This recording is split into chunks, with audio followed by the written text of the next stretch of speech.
Bismillahirrahmanirrahim. Assalamu alaikum. Today students, we are going to discuss the lecture number 7, first year biology of chapter 1, and that are the cellular techniques which we are discussing since many days. But today we are here with another technique that is called electrophoresis. So as the name indicated, electro means so providing the charge, and phoresis means separation. It means that the separation of the particles are the part of the cells under the influence of electricity or under the influence of electric charge is called electrophoresis. Okay. So here the definition of electrophoresis, it is a technique used to separate the molecules of different electrical charges.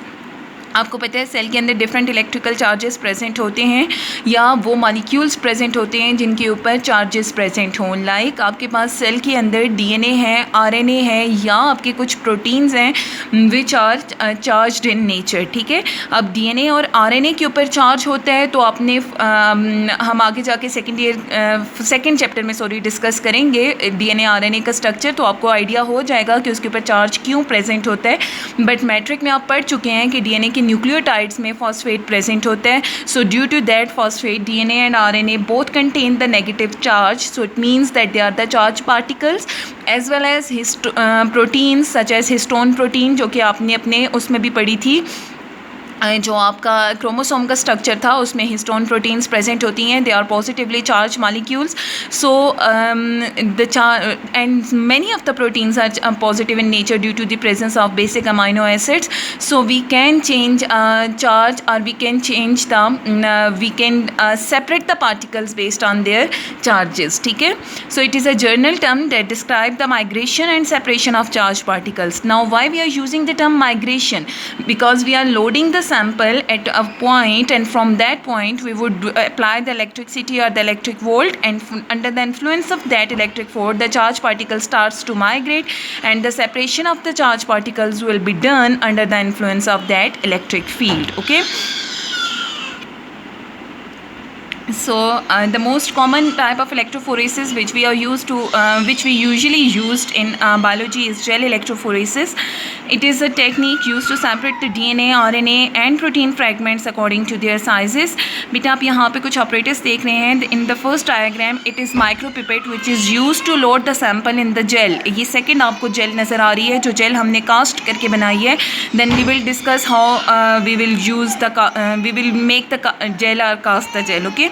Then in third diagram you can see that with the help of that micropipette we are loading the sample into the gel. ठीक है, and then we will provide the electric charge, and so the separation of the charges like DNA, RNA and the protein will be done under the influence of that electric field. Okay, so here is the procedure for electrophoresis. First we have to cast the gel. You can see here that it is a casting tray in the first plate in the first diagram in which a glass plate is present. आप देख सकते हैं बेटा. Second में आप देखें कि हमने उसके अंदर मार्किंग टेप साइड्स पे लगा दी है. फर्स्ट ये ओपन ग्रे कास्टिंग ट्रे था, इसके साइड्स को हमने क्लोज कर दिया by placing the tape. Simple जो हमारी स्कॉच टेप होती है मोटी वाली, उसको हम उसके ऊपर लगा देते हैं.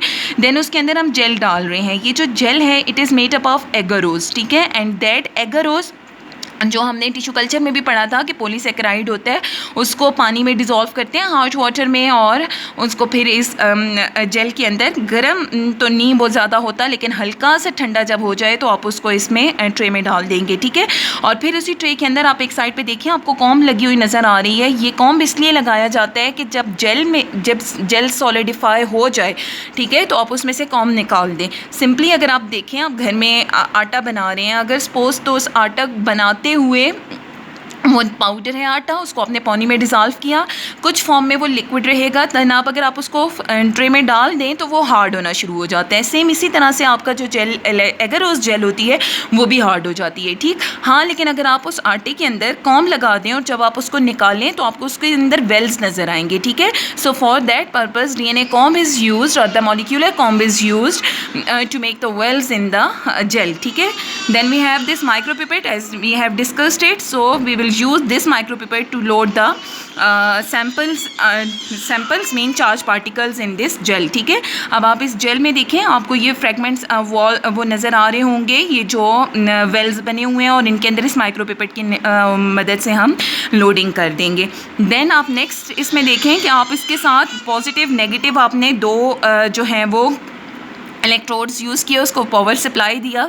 अब आपने ये याद रखना है कि जो आपका चार्ज पार्टिकल है, जैसे DNA RNA है सपोज, ठीक है, तो वो तो नेगेटिव चार्ज पार्टिकल्स हैं, तो जिस साइड आप उनको लोड करें वहाँ पे आपने कैथोड प्रोवाइड करना है. ठीक है, और जिस साइड की तरफ वो मूव करेंगे वो पॉजिटिव चार्ज होगा. So due to the difference due to the attraction of the charges towards the opposite poles, तो हमारे पास सेपरेशन ऑफ फील्ड हो जाए, चार्जेस हो जाएंगे. ठीक है, so you can see here कि हमने DNA को लोड किया था या RNA को लोड किया था कैथोड साइड के ऊपर, और ये मूवमेंट ऑफ मॉलिक्यूल्स या बैंड्स हो रहा है, जो उसके अंदर फ्रेगमेंट्स हैं वो मूव करेंगे toward the positive pole under the influence of electricity. So this was the procedure. First was the making the masking the tape on the sides of the glass tray, then pouring the gel. After the formation of the gel, then place the comb in the gel tray, and then put the samples by the help of micropipette.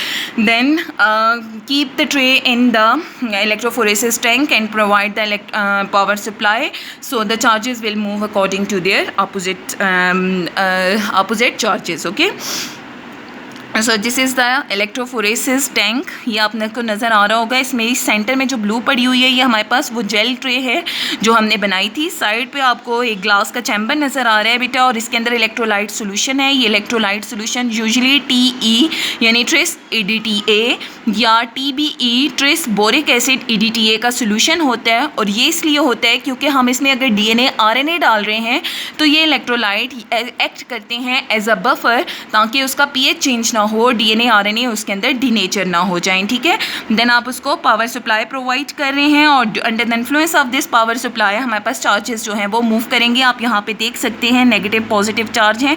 आपने याद रखना है negative and के ऊपर आप DNA RNA को load करेंगे, वो पॉजिटिव की तरफ मूव करेगा.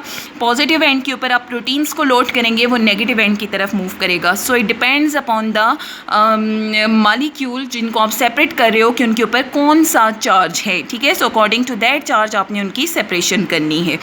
देन बेटा जब आपने उसको बना लिया, आपकी जेल की सेपरेशन हो जाएगी, तो फिर हम उसको विजुअलाइज करेंगे UV लाइट के अंदर. ठीक है, अब आपको ये ऑपरेटर्स नज़र आ रहा होगा. यहाँ पे ये जो आपको ये नज़र आ रहा है ये UV ऑपरेटर्स है. इसके अंदर आप जेल को निकाल के रखेंगे और वो जेल आपको कंप्यूटर स्क्रीन के ऊपर नज़र आएगी. ठीक है, फिर आप उसकी पिक्चर ले लेते हैं और वो पिक्चर आप यूज़ करते हैं विजुअलाइजेशन में. ठीक है, ये जेल की पिक्चर है. अब देखें ये जो जेल है इसके ऊपर आपको नज़र आ रहा है कि ये डिफरेंट बैंड्स जो हैं वो सेपरेट हुए हैं वाइट कलर के. ठीक है, अब इस साइड पे तो आपके पास मार्कर है जो कि आपको साइजेस बता रहा है, लेकिन अब आप देखो तो आपने DNA को लोड किया था सब इन वेल्स के अंदर. ठीक है, या जो भी आपका सैंपल था अपने वेल्स में लोड किया, बट जब आप उसको इलेक्ट्रिसिटी प्रोवाइड करेंगे तो वो सैंपल अपने साइजेस की बेस के ऊपर सेपरेट हो जाएगा. लाइक अगर आप देखो तो सबसे स्मॉलर फ्रैगमेंट जो है वो सबसे नीचे गया हुआ है. देखिए 500 बेस पेयर से भी वो छोटा है. ठीक है, और इससे ऊपर के जो फ्रैगमेंट्स हैं वो मतलब साइज में बड़े हैं, वो ऊपर रह जाएंगे. So smaller the fragment will move faster and larger the fragment will move slowly. Then बेटा स्टेप्स या प्रोसीजर. सो आप देखें कि हमारे पास जो जेल थी इलेक्ट्रोफोरेसिस का प्रोसेस, उसमें हमने कौन कौन से स्टेप्स यूज़ किए.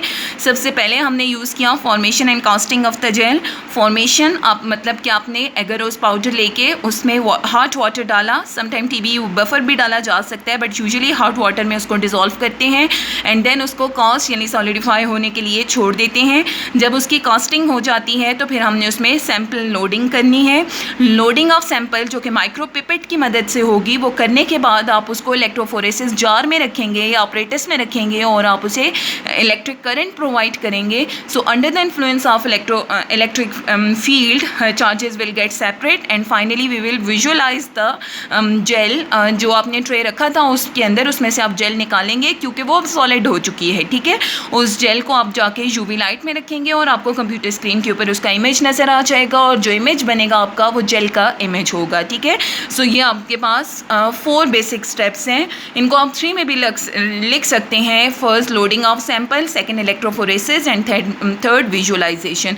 बट ठीक मेथड ये है कि आप इनको इन्हीं 4 स्टेप्स के अंदर मेंशन करें, okay. Then we have factors कि ये किसके ऊपर जो प्रोसेस है इलेक्ट्रोफोरेसिस का वो किसके ऊपर डिपेंड करता है। सो फर्स्ट अभी भी हमने देखा था कि साइज़ ऑफ मॉलिक्यूल के ऊपर डिपेंड करता है कि जितना मॉलिक्यूल का साइज़ स्मॉलर होगा उतना जल्दी वो मूव करेगा, ठीक है। और जितना स्मॉलर है तो मतलब उसके ऊपर चार्ज भी उतना ज़्यादा है तो वो उतना ज़्यादा जल्दी मूव करेगा, ठीक है। So the size of the molecule and the charge of the molecules both affect the movement of the molecules are the charge particles under the influence of electric field, okay. Then we have applications, beta. So first it is the separation of charged molecules, as we are discussing. We are using it for the separation of charged molecules. Then we can use in forensic. अब देखिए forensic में हम कैसे use करते हैं। आपने DNA testing का सुना होगा, पैटर्निटी मैटरनिटी टेस्ट का सुना होगा, क्राइम टेस्ट का सुना होगा। उन सब के अंदर जो है वो हम इसी मेथड को यूज़ करते हैं, ठीक है। अब उसमें क्या होता है कि DNA डिफरेंट लोगों का लेके सैम्पल्स की जगह पे लोड कर दिया आपने और उसको इलेक्ट्रिक फील्ड देंगे और वो मूव करेगा, ठीक है। आप सपोज के जैसे मैं आपको एक एग्जांपल ये बता रही हूँ, इसी तरह फोरेंसिक में भी यूज़ होते हैं। Use in the detection of pathogenic organism. आजकल आप बहुत सुन रहे हैं कोरोना वायरस के बारे में कि उसके लिए PCR टेस्टिंग की जाती है। सो PCR तो खुद सिर्फ DNA को रेप्लिकेट करवाता है, यानी DNA की कॉपी बनाता है। जो इसका एक्चुअली इमेज देखा जाता है कि उसमें कोरोना है या नहीं है पेशेंट में, तो वो किया जाता है बाय इलेक्ट्रोफोरेसिस, ओके। सो अब आप देखें, मैंने यहाँ पे यूज़ किया मार्कर। M रिप्रेजेंट करता है मार्कर को, और मार्कर का मतलब होता है आइडेंटिफायर, ठीक है। यानी यहाँ पे आपने यूज़ करना है वो जीनोम, वो DNA RNA जिसके साथ आप कंपैरिजन करना चाह रहे हैं, ठीक है। सो मार्कर यहाँ पे अगर मैं यूज़ कर रही हूँ तो इट मीन्स कि ये प्रॉबली जो है वो मेरे पास कोरोना वायरस का ही सैंपल है, ठीक है। उसका DNA आ गया। अलॉन्ग विद दैट मेरे पास ये 3 पेशेंट्स थे, 1 2 3 सस्पेक्टेड पेशेंट्स थे। मैं डिटेक्ट करना चाह रही हूँ कि इनमें से किस में जो है वो कोरोना प्रेजेंट है और किसमें नहीं है, ठीक है। सो मार्कर का साइज़ है 500 बेस पेयर्स बेटा DNA के बेसिस के लिए यूज़ होता है। अच्छा, अब देखें यहाँ पे आपने देखा कि इसका साइज़ 500 बेस पेयर है, तो फर्स्ट सेकंड थर्ड 3 लोगों का DNA आपने कंपेयर किया मार्कर के साथ, इलेक्ट्रिक फील्ड आपने दिया, तो यहाँ पे आपको सिर्फ सेकंड वाले में जो है वो उस साइज़ का बैंड नज़र आ रहा है, ठीक है। सो इट मीन्स के यहाँ पे जो आपका सेकंड वाला है जहाँ पे आपको ये बैंड नज़र आ रहा है, इसके अंदर कोरोना वायरस का DNA प्रेजेंट है या कोरोना वायरस या पैथोजेनिक ऑर्गेनिज्म प्रेजेंट है, ठीक है।